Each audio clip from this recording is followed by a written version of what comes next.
The Miami Hurricanes are 6-0 after Saturday's big comeback win against the Cal Bears. In today's show, I take a look at quarterback Cam Ward's performance, my thoughts on the game, and this is the good, the bad, and the ugly. This is QB Unfiltered, my take, the U's quarterback Cam Ward. I don't ever slow up, no I don't take shit. I got no love for the fakeness. If you wanna play tough and wanna hate this, I'll always show up and make a statement. All right, Cam Ward had another monster night for the Miami Hurricanes. He was 35 for 53 for 437 yards and 2 touchdowns. He also scored on a 24-yard scramble, and he threw a pick, all right? We'll discuss that pick later on in the show. The Canes found themselves down 35-10 with about 8 minutes to go in the third quarter. They found themselves in this big hole for about 3 reasons, as I see it. Number one, they gave up some huge gash plays to Cal's offense. Number two, Cam Ward didn't make great decisions on throws, and he didn't just run the offense in the first half and a little bit of the third quarter. Number three, Mario Cristobal and Shannon Dawson's insistence on establishing the run game. So let's talk about those 3 points starting right now. Number one, Miami's defensive line is a handful, and they really shut the door on Cal's offense in the second half. But when they didn't get to Cal's quarterback, Fernando Mendoza, he was able to hurt them with huge chunk throws. Number two, Cam Ward has continued his pattern lately, last few games, of going out there and just not throwing the easy completions. If the coverage dictates that you have to spit the ball out to a guy that's 5 yards downfield, whether it's in rhythm and tempo or whether that's your check down guy, do it. Those 5-yard completions turn into 10 and 15-yard gains. Is Cam Ward reading his press clippings? I think the last couple of 3 games, it's pretty obvious to me that Cam is going out there and trying to make the wow plays on a consistent basis. And while he has the unbelievable ability and talent to make those plays, you can't go out there and try to make that happen every time you drop back to pass. And I think we're seeing that to some extent. There were times in the game Saturday where Ward was forced out of the pocket or left the pocket simply because he didn't get the ball out when he should have to his first read. Now, when that happens, the offensive line usually gets hammered for that. But in a lot of instances, I think because he holds onto the ball or he looks past the easy throw to try to make the downfield throw, his offensive line starts to break down with their protection, and that's when he runs into problems and the Canes offense sputters. Now, speaking about that pick six that he threw in the first half, I'm pretty sure that I could hear Shannon Dawson all the way down in Southern California yelling, "No!" as he started to throw that ball. Okay, now this is QB 101. As a right-handed quarterback, you can't roll to the right and then try to throw the ball back across your body to the left or to the middle of the field. And you especially can't do that and lob the ball up there. That becomes a 50-50 ball, meaning 50% of the time you may have a receiver that comes down with that, and the other 50% of the time it's a bad deal for you and your teammates. And that's exactly what it was Saturday night. Just a bad decision by Cam Ward. It's turned into a touchdown for the Cal Bears. And on that play, obviously, Cam is out of the pocket. He's trying to make something happen, but if you don't have anything there, just tuck the ball into your arm, get what you can get, slide, get down and protect yourself, or get your butt out of bounds full speed and protect yourself. But this lends a little bit to my statement earlier about him trying to do too much on plays, and it hurt them Saturday night on that play.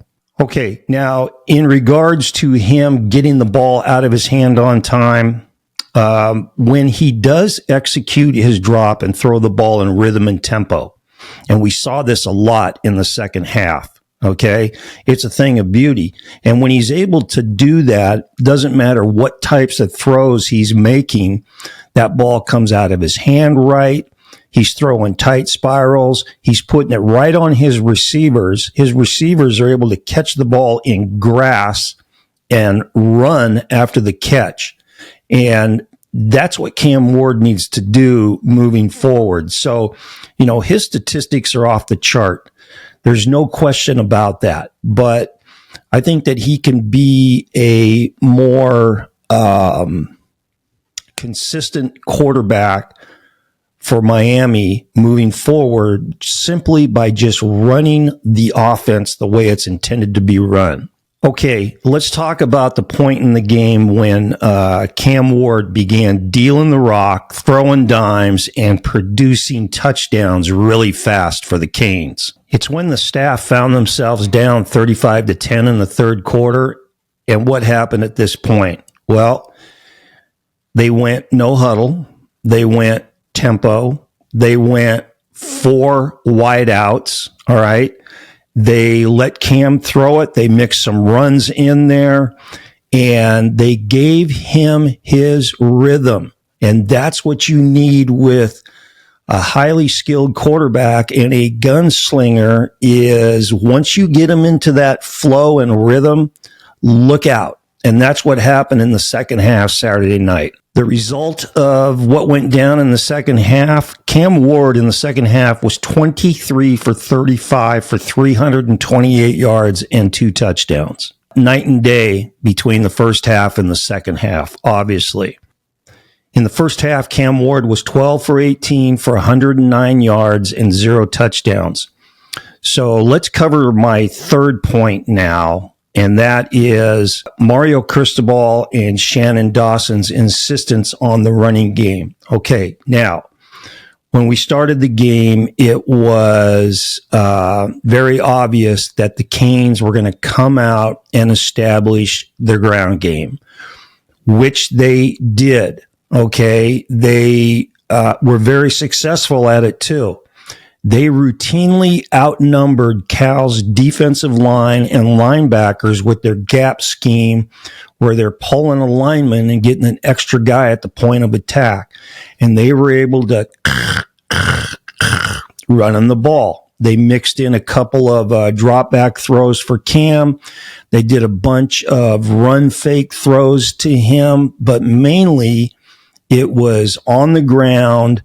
It was chewing up clock, and it was advancing the ball at small increments down the field. Okay, they rammed the ball down Cal's throat in the first half. Very evident in doing that. That was their game plan. It served 3 purposes. Number one, it showed their physicality up front and established that ground game.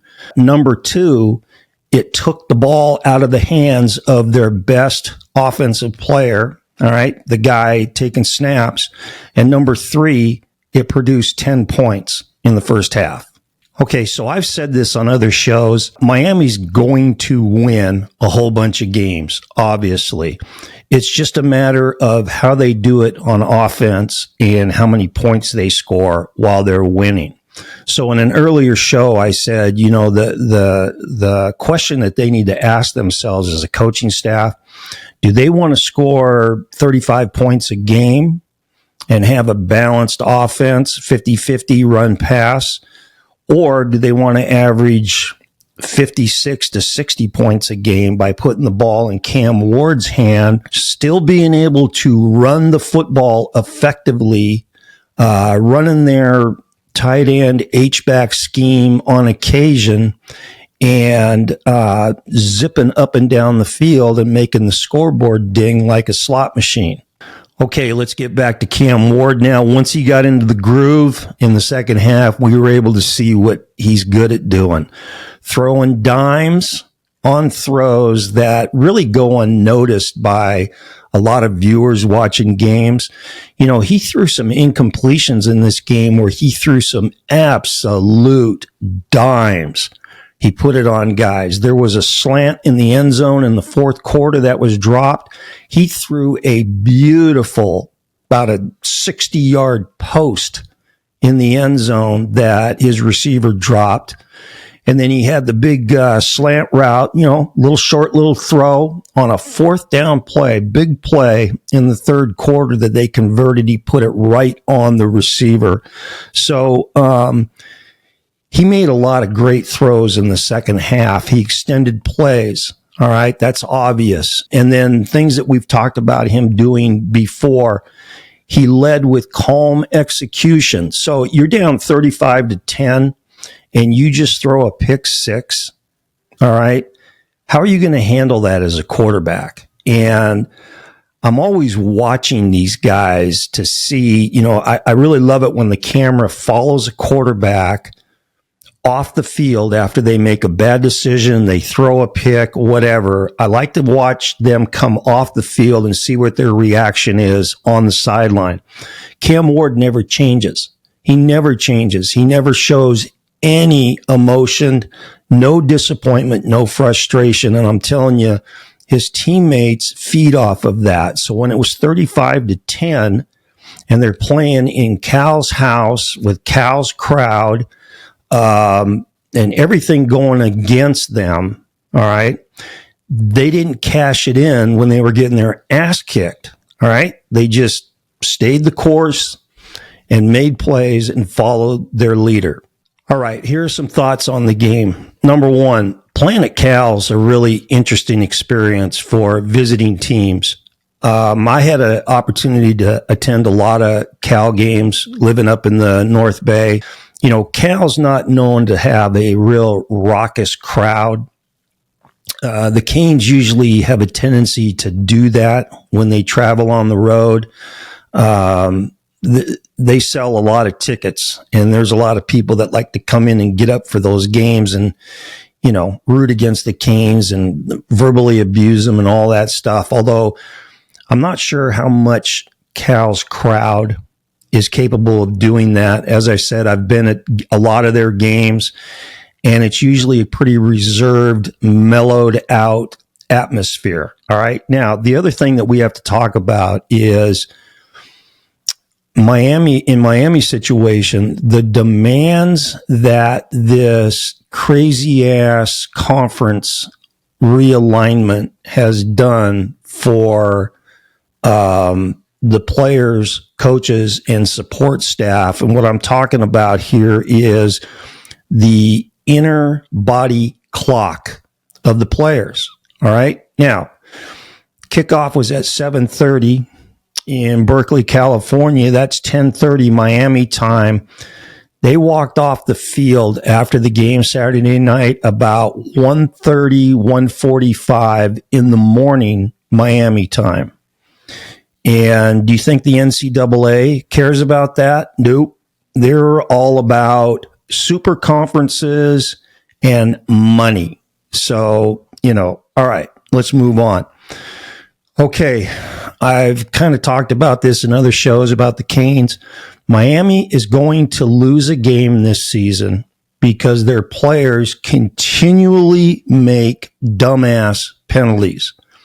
And I'm talking about the 15-yard personal fouls. How many did they have Saturday night? About 3 or 4, including the brutal personal foul they had when they were on the 10 or just inside the 10 on that last drive. And one of their dudes thought it would be a good idea to kick a Cal guy while he was on the ground. Yeah, that kind of stuff is just, it's gonna catch up to them. All right. And then they continue to do stuff on the field where their players at times are playing for style points, and that's going to hurt them too. I talked about the Virginia Tech game when their tight end decided to gear it down the last 10 yards and palm the ball and stick it down by his hip as he was gliding into the end zone. You know, it looked good, and that looks really cool. And I'm sure that he felt like he was really far out in front of the guy chasing him. But I've seen a lot of guys think that and get the ball punched out from behind. Okay, I talked about that last week, but we've got Cam doing some stuff that's questionable. And in that post route that I talked about that was dropped in the end zone, Cam Ward dropped a dime in there from about 60 yards. The receiver Cadillac the catch. In other words, all he had to do is go up and get it. Go up and get it. He's got a defensive guy right on his hip, and he tries to Cadillac it. So he's going to let the ball drop down and catch it at his waist. And what happens? Boom. Pass breakup, knocked away. No touchdown. Now, they got out of Berkeley with the win, but 15-yard selfish penalties and playing for clicks and style points instead of just playing good football, that's going to catch up to Miami, I think, and that will be a shame. Okay, Cal's defensive lineman, linebacker, it was hard to tell what he was playing because he was all over the field. I'm not going to try to attempt his name. He was wearing jersey number 0. That dude is a beast. That guy is a ball player. He played the game Saturday night like his hair was on fire. He was everywhere. He played full speed. He played all out. And I'm telling you, when he got to people for tackles, he made sure that they knew he was there. Wow, what a player. That he was fun to watch. Okay, Miami's defensive line is pretty damn good. Now, you know, Cal was able to make some big plays in the first half, but you take those big plays out of the game, and they really didn't do anything offensively the entire game. And in the second half, Miami's defensive line was in Mendoza's face consistently, forcing him to throw with dudes in his face or knocking him off platform. But they played a big part of this game in shutting Cal's offense down and allowing Cam and their offense to come back and win the game. I've said this before. They've got some liabilities on their offensive line. I'm talking about Miami's. They've got some backups that are playing that hurt them on a game-to-game basis, which again goes back to me saying how important it is for Cam Ward to get the ball out of his hand on time. Takes the pressure off those guys. The other thing that I think Miami could do more, freeze counts and screens. All right. That helps slow the pass rush down tremendously. All right. As far as Cal's defense goes, they did a great job in mixing up coverages Saturday night. They played a lot of cover 2/cover 4. They played a lot of cover 1, and they played a lot of cover 3. Now, cover 3 is the single worst coverage that you can play against a team that knows what they're doing throwing the ball. All right. Now, what Cal did that was smart with their coverages is they very rarely lined up pre-snap in what they were playing when the ball was snapped. Okay. So when they played cover 3, they were doing it out of a cover 2 or a cover 4 look, even a cover 1 look. And it was really fascinating to watch how many different ways they were able to play cover 2, cover 4. I mean, they showed all kinds of different looks and were able to buzz on the snap, you know, to those coverages. So unlike South Florida, who just lined up in the coverage, which is like shooting fish in a barrel for Dawson and Ward, these guys made the Canes think about what they were seeing in the secondary. Now, I'm going to get back to cover 3 when we talk about Restrepo here in a little bit, but I was pretty impressed by that. Cal also ran a whole bunch of 6-man rushes. So they played a lot of 6-man boxes, 4 down guys with 2 backers in the box, and they brought those 2 backers a lot. And a lot of times when they brought them on blitzes, they would crisscross them.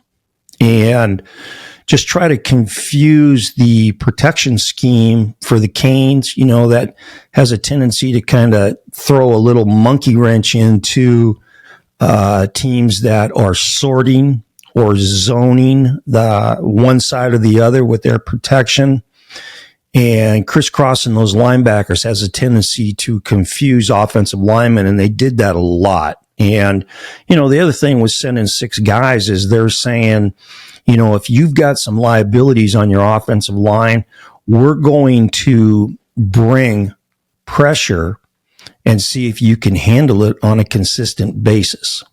Okay, let's talk about the big play by Restrepo, the 77-yard completion on the last drive. It's 1st and 10 from Miami's 8. And Cal is running a coverage I call it cover 31. And it's versus trips, which Miami is in trips right. And in cover 31, you have cover 3 to the trip side. So they're playing zone 3 deep. And to the single receiver side, they're playing man. Okay, so that's cover 31, 3 and 1.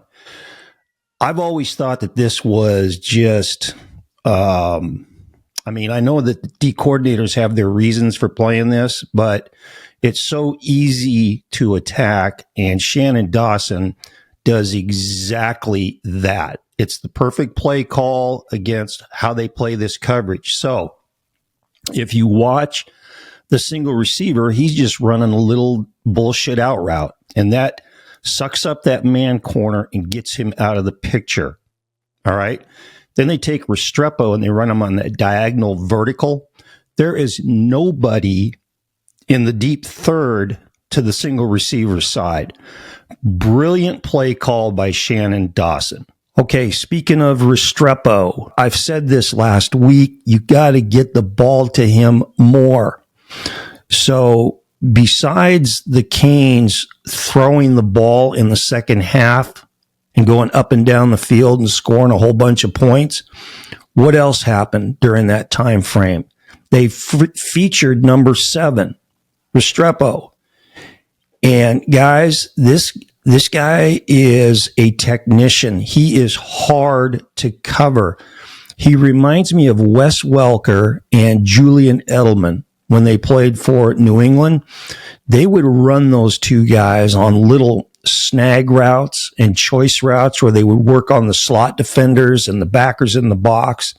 And they had such great body control and the ability to sink down on their route, pivot, and burst back out or shuffle back out towards grass.